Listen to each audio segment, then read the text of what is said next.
এই ব্রাশটা এখানে কে ফেলেছে শুনি? ওটা আসলে পুরনো হয়ে গেছিল, তাই ফেলে দিয়েছি। পুরনো হয়ে গেছে।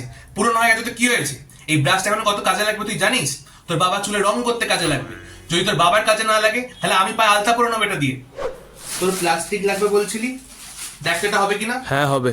হবে, এনে নিচ্ছ নাও, কিন্তু ঠিকঠাক ভাবে বাড়িতে ফেরত আসে এটা। একটা প্লাস্টিকের জন্য এমন করছো কেন?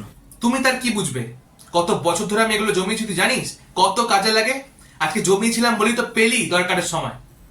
শুনছো, বলছি নতুন যে কোল্ড ড্রিঙ্কস এর বোতলগুলো আনা হলো ওগুলো একদম ধুয়ে পরিষ্কার করে জল ভরে ফ্রিজে রেখে দিয়েছি।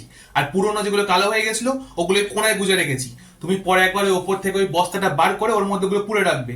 আর একদিন টিনা ভাঙা লোহা ভাঙা লোক ডেকে ওগুলো বেঁচে দেওয়ার ব্যবস্থা করবে। বলছি আগের দিন কোথা থেকে খাবারগুলো অর্ডার করেছিলি? একদম ফালতু। কেন? খাবার তো ভালোই ছিল। দূর, খাবার কথা কে বলেছে? রাং টাইম মুড়ে খাবারগুলো দিয়েছিল।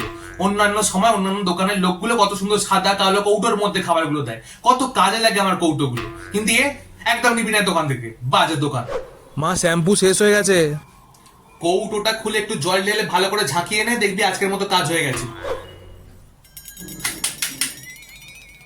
এই এক ঘাটের মরা রিমোট হয়েছে। মা, আমাদের বন্ধুর বাড়ি তোরা কত ভালো ভালো প্লেটে খায় আর আমরা স্টিলের প্লেটে খাই। তো আমাদের তো ভালো প্লেট আছে, তুমি বের করো না কেন সেগুলো? ওগুলো কিনতে কত টাকা লাগে জানিস? ওগুলো সব অতিথিদের জন্য তোলা আছে, নিজেরা খাবে। তোর ওই যে সেদিন কাপ প্লেট গুলো কিনলাম নতুন, ওগুলো তো আমি ভেবেই রেখেছি তোর যখন সম্বন্ধ দেখতে আসবে তাদেরকে চা বানিয়ে খাওয়াবো আমি। বাবু, 2 কিলো আলু নিয়ে আয় তো বাবা। অনলাইনে এনে দিচ্ছে, এখন তো সবই অনলাইনে পাওয়া যায়। না, তোমাকে তো অনলাইন দেখাতে হবে না। দাম কমানো যায় না কিছু না, ফালতু যত। হরি কাকার দোকান থেকে নিলে 2টা আলু ফাউ দেবে। দেবে তোর অনলাইনে ফাউ দেবে? মা, এখানে এতটা চুলের ডেলা পড়ে আছে। নিয়ে আয়, নিয়ে আয়, এখানে নিয়ে আয়। সেই সকাল থেকে আমি ওটা খুঁজছি, কোথায় যে উড়ে গেল খুঁজেই পাচ্ছিলাম না। উফ, ওটা প্লাস্টিকে পুড়ে রাখবো। ওই চুল বেচেই এবারে আমি একটা বড় স্টিলের গামলা কিনবো।